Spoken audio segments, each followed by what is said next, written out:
Last Sunday, we started dun sa ang ginamit nating scripture last Sunday ay dun sa Ecclesiastes. No, at kung marirecall po ninyo, dahil nga All Souls Day, last Sunday, we talk about the bright side of death using a passage dun sa book of Ecclesiastes. No, pangilan ng Ecclesiastes? Sa Old Testament? Pangilan siya? After ano ba Ecclesiastes? After Proverbs, no? Psalms, Proverbs, Ecclesiastes. Okay, so dahil nagsimula na rin tayo dun sa book of Ecclesiastes, ang parang magiging mga series of topics natin this month of November, no, kapag ako yung mag-preach, I will parang use yung mga scriptures sa Ecclesiastes. Sino sa inyo namit na si Ecclesiastes? Okay. Ecclesiastes means the preacher or the teacher.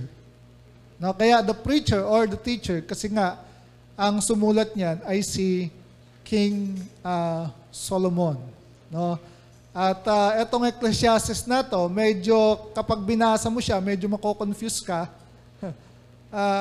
Medyo mako-confuse ka kasi isinulat siya ng isang tao na confused. Alam mo yon? Nagsimula siya kasi yun yung parang sabi nila, no, yung theology of man under the sun. Pag sinabi mong lagi nating mababasa kasi yung phrase na under the sun dito sa book of Ecclesiastes, ang meaning lang noon, under the sun, is yung worldly things, no, yung temporal, no, yung the temporary things of this world. Medyo, ang tawag nila doon, medyo may pagka-secular, humanistic point of view, yung makatao, makalaman, no, makasanglibutan. So medyo confused siya dahil nga yun yung tinry niya, yung isang buhay, alam niyo yun, yung isang buhay na hiwalay sa Diyos. Okay, hoping, mga kapatid, with all the things that he has or he had, ay magiging happy siya. Okay, sino dito happy? Okay, dito lang happy. What about this? Ano? Hindi tayo happy. Okay, so, feeling niya, no, he can live a life na kung saan meron siyang mga bagay, meron siyang mga, anong tawag dito, mga tinray, na akala niya, yun yung makakapagbigay sa kanya ng satisfaction, ng contentment, yung mga hinahanap ng tao. Diba, minsan ganun naman. Pero, hindi niya yun nakuha eh. And then later on, dun sa chapter 8 na, kasi merong hanggang 12 chapter yung Ecclesiastes. No? So pagdating na dun sa mga huling chapter, mula dun sa pagiging secularist, bumalik na siya dun sa pagiging spiritualist. Okay? Mula dun sa pagiging parang makalaman, makamundo, makatemporary, bumalik na siya dun sa isang buhay na nasa Panginoon. Kasi na-try na niya lahat ng bagay. So if you want a good example, mga kapatid, no, kung gusto natin magkaroon ng isang magandang ehemplo ng pamumuhay dito sa mundo, walang iba yon kundi si Haring Solomon. Kasi he tasted all eh. Di ba? Siya yung pinaka-wisest man, no, na talaga namang nabuhay dito sa mundong ibabaw. Mas wise kaysa kay Jose Rizal, mas wise kaysa kay Einstein, mas wise kaysa kay Bill Gates, at saka kay Steve Jobs. Okay? So yung mga kinikilala nating mga genius ngayon, no? So wala nang tao na, of course, maliban kay Jesus. Okay? Wala nang tao na lumakad, na buhay on the face of the earth, na pinakamatalino at natikman, naranasan ng lahat ng bagay, maliban dito kay Haring Solomon. So, sa umaga pong ito, we will look at chapter 1 and chapter 2 ng book of Ecclesiastes, pero hindi na natin babasahin kasi medyo mahaba yun. Ang gagawin na lang natin, gagawin ko lang, parang pick up na lang ako, no? Dun sa mga verses na i-highlight natin. Kasi we will be talking about the meaning of life. No? According to Solomon, mga kapatid, dito sa chapter 1 at saka chapter 2, life can be meaningful or life can be meaningless. Dalawang bagay lang yan. Pwede siyang maging meaningful or pwede siyang maging meaningless. Okay? So, mag-gauge ba natin, no, dun sa ating track na dinadaanan kung nagiging meaningless yung ating buhay or nagiging meaningful siya? Of course, as Christians, dapat masasabi natin ang buhay natin ay meaningful. Pero pwede rin naman kasi na Christian ka pero hindi ka sumusunod dun sa track, dun sa meaningful road na gusto ng Panginoon na dapat nating lakaran. So finding real life in a meaningless world. Okay? Kahit pa anong ganda ng mundo natin, kahit anong ganda pang ini-offer ng mga temporary things no, ng ating panahon, it's still meaningless. Kaya nga sabi ni Ecclesiastes, meaningless, meaningless. Vanity, vanity. Walang kabuluhan, walang kabuluhan. Lahat ng bagay, walang kabuluhan. So anything, mga kapatid, na ini-offer ng mundo, it's meaningless. Why? Kasi it's temporary. Okay? Sino merong bagong gadget ngayon? Sino may bagong gadget? Galaxy, S6, S5, iPhone 6, sinong merong Okay. Bago yan ngayon, pero next year, hindi na yan bago. Meron na ulit panibago. Diba? So, ganun siya kabilis. Diba? Ngayon, top of the line siya. Next year, last of the line na siya. Okay? So, ganun siya. Ganun kabilis. Ganun ka-temporary yung mga things of this world. At kahit gaano kabago yan, kahit gaano kaganda yan ngayon, maluluma rin yan. Okay? Di ba dati pumasok yung mga LCD TV, naging LED na, di ba? Tapos may mga bago naman, may mga bago nang lumalabas. So, temporary nga eh. So, lahat ng mga bagay na nandito sa mundo are temporary. Kaya dapat, mga kapatid, hindi ka naka-attach sa anumang temporal na bagay. Tama? Tama ba? Kasi pag namatay ka, di ba sabi nga ni Timothy kay Paul, hubad tayo na, di ba? Hubad tayo na lumabas sa sanglibutan. Hubad din tayo na babalik. May nagsuot na lang sa'yo, siyempre, ng barong at saka kung ano man yun, pag namatay ka. Di ba? Kahit nga yung paniniwala natin na yung rapture, kapag dumating si Jesus Christ, kung attached ka dun sa material things, hindi mo rin pwedeng dalhin yun eh. Can you bring your cellphone to heaven? Pwede mo bang dalhin sa langit ang yung Galaxy Tab? Hindi mo madadala yan eh. So lahat ng mga bagay, lahat ng mga material things of this world, dito lang yan sa mundo. So wag kang ma-attach. Enjoy mo lang. Pero dapat hindi ka na-attach. Dapat hindi kasama yung puso mo dun sa mga material na bagay. I-enjoy mo lang. Kasi blessing yan ng Panginoon. Naintindihan po ninyo ako? Okay. So, finding real life in a meaningless world. So, pwedeng maging meaningless or pwedeng maging meaningful yung ating buhay. Let me give you the key verses of the book of Ecclesiastes. Ecclesiastes chapter 1, verse 1 and 2.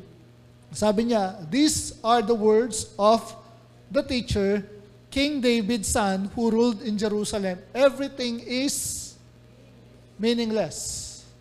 Says the teacher, completely meaningless. Who's talking? Solomon, the wisest man who have lived in the planet Earth. The richest man, di ba? At siya yung talagang lahat ng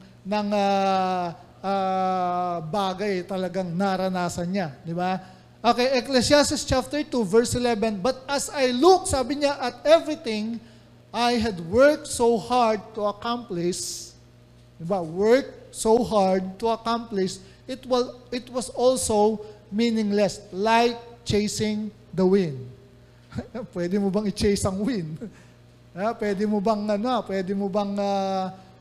bang sundan yan at pwedeng makuha? There was nothing really worthwhile anywhere. And then Ecclesiastes 12 verse 1 and 13, ito yung mga final conclusion niya.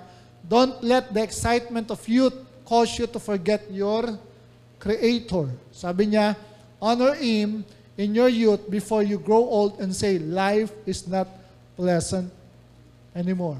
That's the whole story. Verse 13, here's now. Sabi niya, here's now. Here's now my final conclusion. Fear God, obey His commands, for this is everyone's duty. So life can be meaningless. Pwedeng yun nga, yung sa first part, sinasabi niya, meaningless. Or pwedeng yung last part, kasi natutunan mo yung tunay na kahulugan ng buhay. So 2 puntos lang mga kapatid.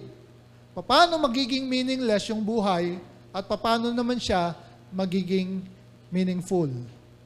So meron tayong choice. Gusto mo ba na meaningless or gusto mo na meaningful? Tinuturo sa atin ni Haring Solomon. Paano siya magiging meaningless? Paano siya nagiging meaningless at paano siya magiging meaningful? Andiyan pa po kayo? Gising pa kayo? Pakikalabit ang katabi. Sabi sa akin, huwag kang matutulog. Mga 15 minutes na yan lang. 20 minutes, tapos na yan. Okay. So, paano nagiging meaningless ang buhay?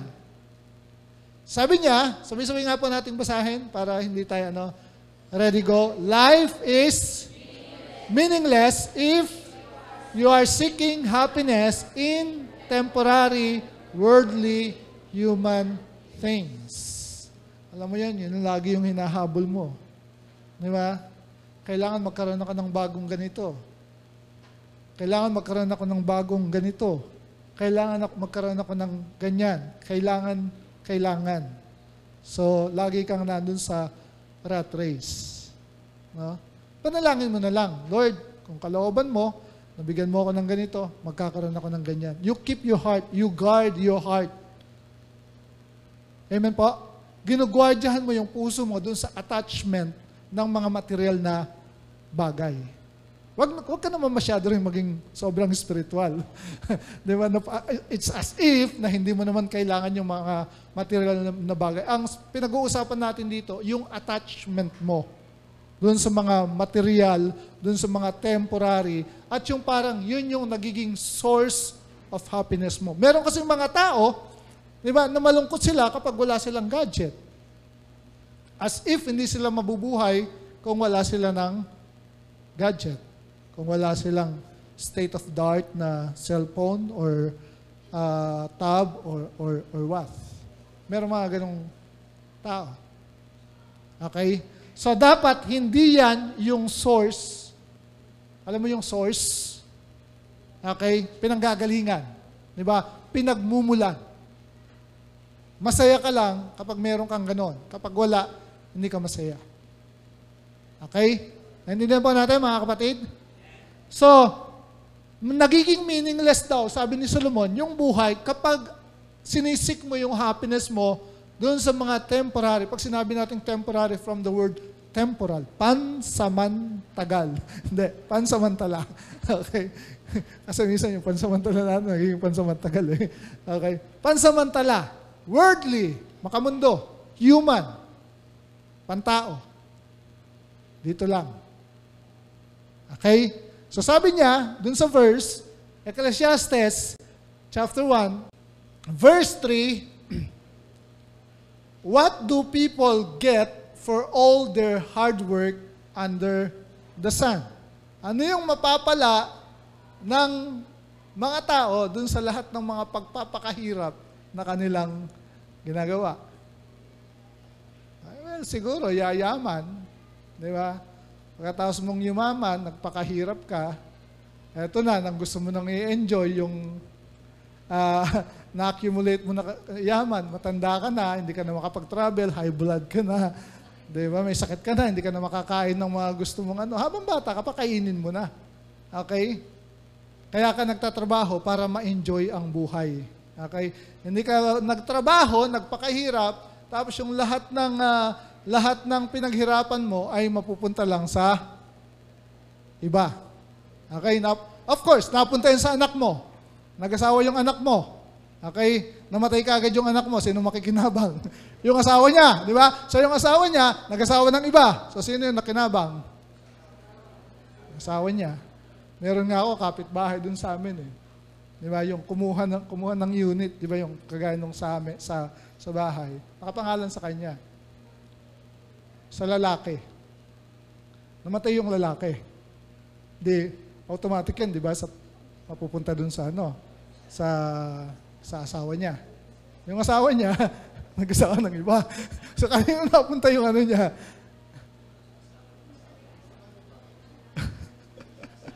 Sa asawa niya, di ba? Kaya lang, hindi na niya asawa. Namatay na siya eh. Di ba? Ang puntos dito, mga kapatid, kailangan habang gumagawa ka, nagpapakahirap ka, na-enjoy mo rin yung buhay mo dito sa lupa. Kasi yung masyadong attachment, yung pinag-uusapan dito. Okay? So sabi niya, verse 4, generations come and generations go. Ito yung henerasyon natin ngayon. Itong henerasyon na to, mawawala, papalitan. Kakaroon ng bagong henerasyon. Mawawala na naman yung henerasyon na yun, papalitan na naman ng bagong henerasyon. Ganun lang yung nangyayari sa mundo. Observation to ng isang taong matalino. Generations come and generations go, but the earth never changes. The sun rises and the sun sets, then hurries around to rise again. The wind blows out and then turns north. Around and around it goes, blowing in circles. Rivers run into the sea, but the sea is never full. So bago nila natuklasan yung water cycle, alam na ni Solomon. Diba? Husay ng taong to. Alam niya kaagad, rivers run into the sea, but the sea is never full. Then the water returns again to the rivers and flows out again to the sea. Everything, sabi niya, is wearisome beyond description. No matter how much we see, we are never satisfied. Totoo naman eh. Hindi naman talaga tayo makukontento ng mga bagay ng sanglibutan. Kaya nga, enjoy mo lang. Okay? May bago ngayon, mapapalitan na naman ng bago, gusto mo na naman bago. Walang katapusan yun na bago. Okay? We are never satisfied. No matter how much we hear, we are not content. Wala naman talagang kakontentuhan ng tao eh. History, sabi niya, merely repeats itself. It has all been done before, nothing new under the sun. Sometimes people say, here's something new, but actually it is old. Nothing is ever truly new. We don't remember what happened in the past, and in future generations, no one will remember what we are doing now. Makakalimutan din lahat ng yan. Diba? So, parang sinasabi lang niya, ang pinaka-essence ng lahat ng pinagsasabi niya, yung verse 3, what do people get for all their hard work under the sun? Since paulit-ulit lang yung lahat ng bagay. So next, lahat ng mga bagay na nagagawin natin, lahat ng ito ay magiging meaningless kung ganun lang. Nandun lang tayo dun sa temporary, kung yun lang yung source natin ng happiness, lahat yan mawawala. Kasi nothing in this world is eternal. Lahat ng mga bagay dito sa mundo, subject to change. Amen? May problema ka ngayon. Mag-iiba rin yan eh. Pag umikot yung medyo anong tawag dito, umikot na yung mundo, mag-iiba na yan. May problema ka ngayon, maring bukas or sa makalawa, wala na ulit yan. Diba? Lahat kasi yan, subject to change kasi temporary nga. Okay? So, lahat na ito, sabi niya, magiging meaningless, yung wisdom at saka yung knowledge. Diba? So, kaya nga hindi mo pwedeng i-chase yung wisdom and knowledge. Sabi ni Solomon, Verse 16 and 18, I said to myself, look, I am wiser than any of the kings who ruled in Jerusalem before me. I have greater wisdom and knowledge than any of them. So I set out to learn everything from wisdom to madness and folly. But I learned firsthand that pursuing all this is like chasing the wind. The greater my wisdom, the greater my grief. To increase knowledge only increases sorrow. Mas marami kang alam, sabi niya, mas maraming parang kalungkutan. Mas maganda pa kami sana, hindi mo na alam. Diba? May kasabihan nga, what you don't know will not hurt you. Okay? So yung wisdom and knowledge, tandaan natin ang konteksto nito mga kapatid. Nothing wrong dito sa mga sasabihin kong ito. Nothing wrong. Magiging mali lang yan kung yan yung nagiging source. Okay? Huwag nating mamimisinterpret kung yan yung magiging source ng ating happiness at parang yan lang yung chine-chase mo o hinahabol mo. Okay? Parang, eto lang. Kapag meron ako nito, parang masaya na ako. Kapag natutunan ko to, nakagraduate ako ng college, okay na to, masaya na ako. Malalaman mo after graduation, hindi ka pa masaya. You will pursue another career. Pwede kang mag-masteral, pwede kang mag-doctorate, pwede kang magpaka-dalubhasa. Diba? Walang katapusan yan. Okay? So, hindi pwedeng yan yung chine-chase mo. Okay? And then, eto, magiging meaningless din yung pleasure. Ano yung sabi niya? Again, nothing wrong with pleasure, pero kung yun lang yung parang pinupursue mo, you're chasing after the wind. Ecclesiastes chapter 2, verse 1 to 3, I said to myself, come on, sabi niya, let's try pleasure. Kasi nung una, wisdom and knowledge. Okay, nagsawa siya. Wala eh. Hindi ako, ang dunong-dunong ko, ang tali-talino ko. Bago pa natuklasan ng mga bagong scientist yung water cycle, di ba, yung kung ano-anong mga karunungan, alam na yan ni ano eh. Alam na yan ni Haring Solomon eh. Nagsawa siya. Sabi niya, let me try pleasure. Walang hanggang sasaya. Parang sabi niya sa mga alipores na, come on, let's paint the town red. Parang ganon. No? So sabi niya, come on, let's try pleasure. Let's look for the good things in life. Tayo, pag dinefine natin yung success, let's pursue success. Ano yung definition natin ng success? The good things in life. Okay, sabi niya, let's look for the good things in life. But I found, sabi niya, that these two was meaningless. Hindi ako maniniwala kay Solomon doon sa mga pinagsasabi niya kung hindi niya naranasan to. Hindi ako maniniwala sa isang tao na mahirap. Sasabi niya, walang kwento ang kayamanan, ang pagiging mayaman. Hindi ako maniniwala sa kanya. Why? Kasi in the first place, hindi naman niya na-experience kung paano maging mayaman. Pero kung mayaman ang magsabi, after niyang yumaman, sabi niya, wala rin namang kwento ang pagiging mayaman. Maniniwala ako kasi na-experience niya yun. Okay? So I said, laughter is silly. What good does it do to seek pleasure? After much thought, I decided to cheer myself with wine. And while still seeking wisdom, I clutched at foolishness. In this way, I tried to experience the only happiness most people find during their brief life in this world. Siyempre, pag nakainom ka nga naman, lasing ka, masaya ka. Pare. Pero kinabukasan, hindi ka na masaya. Okay? So, pleasure. So, sabi niya, let's try pleasure. Wala. Okay? The next thing na ginawa niya, accomplishments. Not just accomplishments, mga kapatid, kundi great accomplishments. Let's look at the verse. I also tried to find meaning by building huge homes. Ang naglalakihang mga mansyon, mga bahay, parang Binay, Binay, ano yan? Binay mansion, hacienda Binay. By building huge homes for myself and by planting beautiful vineyards. I made gardens and parks. No, gumawa daw siya ng mga gardens, ng mga parke, mga plaza. Dami niyang pinagawa. Filling them with all kinds of fruit trees. I built reservoir, or kung paano nyo pinopronounce yun, reservoir, depende. Pag medyo Pilipino, reservoir. Okay na yun. To collect the water, pag medyo German, reservoir. Okay. To collect the water to irrigate my many flourishing groves.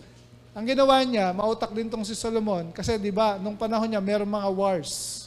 Pag kinubkob, di ba, yung kanilang city, walang makakain, walang maiinom. Kaya ang ginawa niya, gumawa sila ng parang daluyan ng tubig, di ba, coming from the bodies of waters. No, at saka pwede rin nilang parang magiging escape pod, exit. No? So, yun yung parang kahit mga ilang buwan silang parang paligiran ng mga kaaway, meron pa rin silang source of water. So, ganun katalino. Na-predict na niya. No, ganun katalino, itong si Solomon. Ano bang sabi niya? Verse 7, I bought slaves, both men and women, and others were born into my household.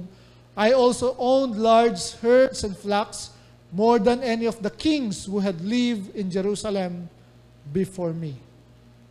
Diba? So talagang, when it comes to accomplishments, talagang great, no, yung mga accomplishments. I collected great sums of silver and gold, the treasure of many kings and provinces. I hired wonderful singers. Diba? Kung sino yung pinakasikat siguro, singer nung panahon niya, hinahire niya, diba? Kinakantahan siya, diba? Sarah Geronimo, si Taylor Swift, yung mga ganon. Both men and women, and had many beautiful concubines. Alam naman natin na 1,000 lahat ng asawa niya. Ano yung panghuling sinabi niya? I had everything a man could desire. Tanong, ba't di siya masaya? Samantalang sabi niya, I had everything a man could desire. Sa isang pitik niya, pwedeng lumapit lahat yan sa kanya. Pero hindi siya masaya.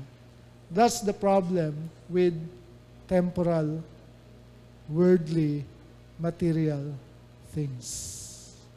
Okay? So dapat hindi ka attached dyan. Wala dapat yan sa heart. Kaya sabi ng Proverbs again, guard your heart. Now, bantayan mo yung puso mo dahil ito talaga dito talaga nanggagaling ang buhay. Okay? So, walang meaning or meaningless ang buhay kapag yan yung pinupursu mo at kapag yan yung sinisik mo. Again, ulitin ko sa inyo, nothing wrong with all these things. Accomplishments, di ba? Wisdom and knowledge, pleasure, nothing wrong. Huwag ka lang naka-attach at hindi yun yung source mo. Malinaw pa yun? Okay. So, magkakaroon ng meaning ang buhay. Sabay-sabay nga po natin basahin. Go. Life becomes meaningful if you put God into the scene. Dapat kasama siya dun sa eksena. Yung prinsipyo ng Matthew 6:33, seek first the kingdom of God and His righteousness, all these things shall be added. Lagi siyang kasama, included. Hindi mo ini-eliminate sa picture ang God. Pag nag-selfie ka, dapat nandun ang God. Nandun siya lagi sa eksena. Okay? Ang ibig lang sabihin niyan, mga kapatid, sa lahat ng ginagawa mo, you include God. Home, family, work, career, lagi siyang nauuna.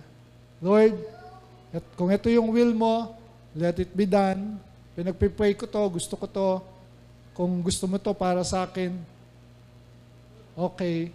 Pero kung hindi naman, a-adjust ako. Kasi I know your plan is much better than my plan. Okay? yung will mo para sa akin ay mas maganda, mas okay, mas bright yung future ko kapag nilalagay kita sa eksena.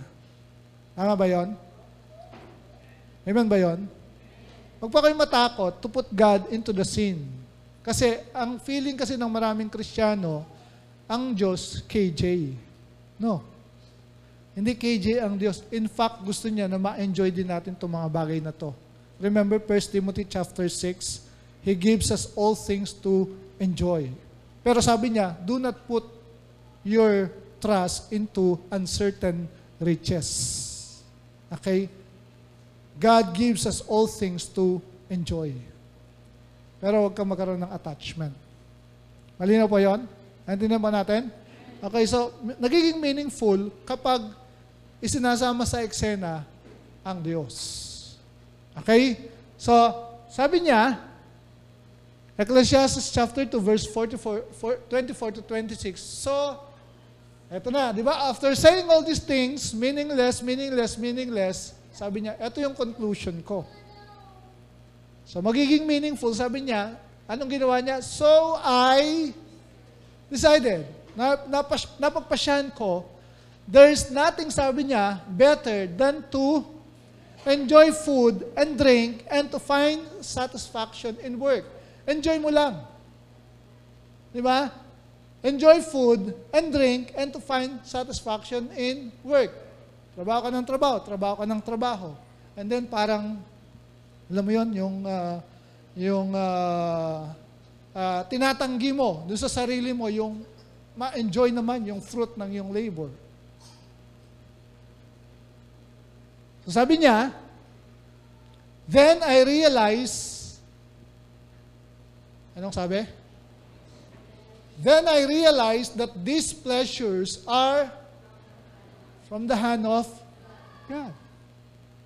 So, ayun nyo nothing better than to enjoy food and drink and to find satisfaction in work. Then I realized that these pleasures are from the hand of God. May enjoy mo lang yung mga bagay niyan, yung mga pinaggagawa mo kapag nandyan sa eksena ang Diyos. You put Him first. Okay? Verse 25, for who can eat or enjoy anything apart from Him? Parang similar, di ba, dun sa John chapter 15, verse 5 yata yun. For without me, anong sabi doon? You can do nothing. Tama ba yung verse? So somewhere in John chapter 15, without me, you can do nothing. Kung wala kayo sa akin, wala kayong magagawa. Almost equivalent. For who can eat, sabi niya, or enjoy anything apart from Him or apart from God. So that's the whole point of the story. You include God. Kasama siya lagi. Okay? Ano man yung ginagawa mo, you include God. Bago ka mag-drive, the Lord bless me and keep me. The Lord, thank you for your angels that surrounds me while I'm away at home. Diba? You said in your word, Psalm 91, that you will give your angels charge over me to keep me in all my ways. Sabi mo, you will bless the work of my hands. You include God. Sabi mo, you give me wisdom.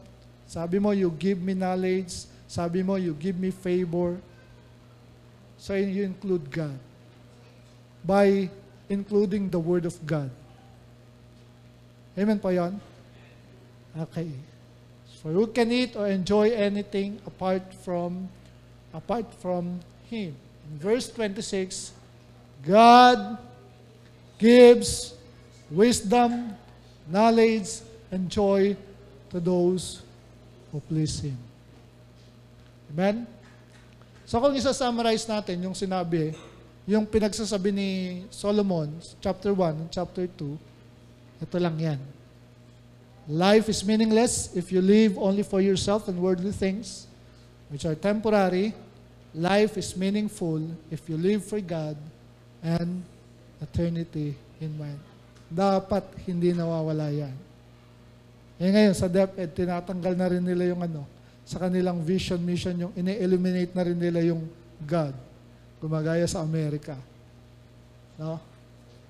So, yan lang ang, in a nutshell, yan yung sinasabi ni Solomon, chapter 1 and chapter 2.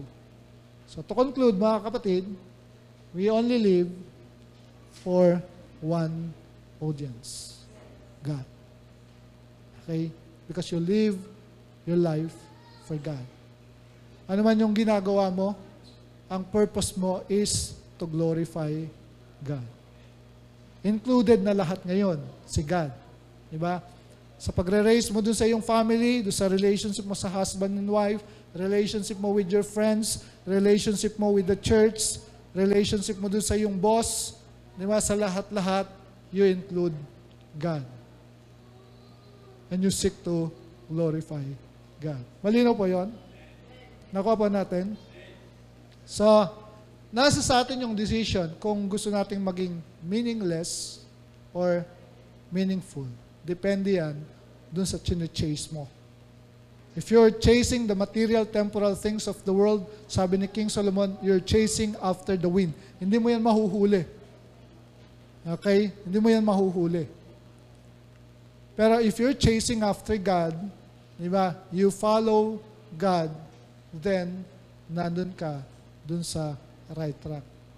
Hindi ka lang pang dito hanggang pang eternal ka.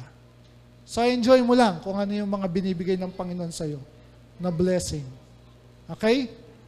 Enjoy mo, gamitin mo. Di ba? Yung gana mo sa pagkain, huwag ka lang magkakain ng mga masyadong nakakapagpa-high blood. Di ba? Enjoy mo lang. Mag-exercise ka, kumain ka, di ba? Lumabas kayo, okay lang yun. Enjoy it. Minsan lang mangyayari yan sa buhay natin. So, wag nating anong tawag dito? Parang dinideny sa ating sarili yung mga bagay na yun. Amen po? Okay, so let's pray. Tayo po yung manalangin. Tayo magtapos doon. Let's pray. God, we thank you, Lord, dahil ang gusto po ninyo para sa amin ay yung promise po ninyo na buhay, na ganap at kasiyasiya. Gusto po ninyo na ma-enjoy po namin yung buhay namin dito sa mundong ibabaw. At nagkakaroon lang naman talaga ng meaning, Lord, or nagiging meaningful yung buhay namin if we are following you, if we are pleasing you. Salamat po dahil merong mga scriptures, merong mga nauna sa amin na kung saan ay pwede po naming maging example, maging halimbawa para po makita po namin yung real purpose of life, Lord God. And at this point in time, we saw the example of Solomon, Lord God, kung paano po tinry niya, Lord, na ihanapin yung kaligayahan in the things of the world, dun sa wisdom, dun sa knowledge, dun sa pleasure, sa mga achievements, Lord God, at kung ano-ano pang mga bagay na ginawa niya, but at the end, na-realize niya na lahat ng bagay na yon ay, as he said, chasing after the wind, O God. And finally, Lord, as he closes the book of Ecclesiastes, ang sabi niya, ang kailangan lang gawin ay talagang ipanguna ka. Sumunod sa inyong kalooban dahil wala ng greater plan pa, greater source of happiness na pwede po kaming maranasan sa aming buhay, kundi tanging sa iyo lamang, Lord God. So, coming from the mouth of the wisest man who have ever lived in this planet Earth, O Lord, wala na siguro kaming pwede pang ibang maging example, Lord God, na mga naunang tao na naranasan yung mga bagay nito, kundi siya. At talaga namang makakapagsabi by experience na walang kwenta itong mga bagay nito. Magkakaroon lang ng kwenta ang buhay kapag kasama ang Diyos sa eksena. Kaya salamat po dun sa katotohanan yon na talaga namang yun lang yung dapat na maging pamantayan, panuntunan namin sa aming buhay. Because at the end of our life, Lord, sa iyo rin naman kami babalik. Nanggaling kami sa inyo, kayo po yung nag-create sa amin. Bakit kailangan namin humiwalay sa inyo at hanapin ang kaligayahan doon sa iba't ibang bagay. So, Father, we just thank you for all those words of wisdom, Lord, for those life principles na naituro sa amin netong mamang to, si Haring Solomon. At asahan po ninyo na ito rin yung magiging pamantayan po namin sa aming buhay at sa aming pagkatao. Maraming salamat po sa inyong papuri sa pangalan ni Jesus. Amen. Amen.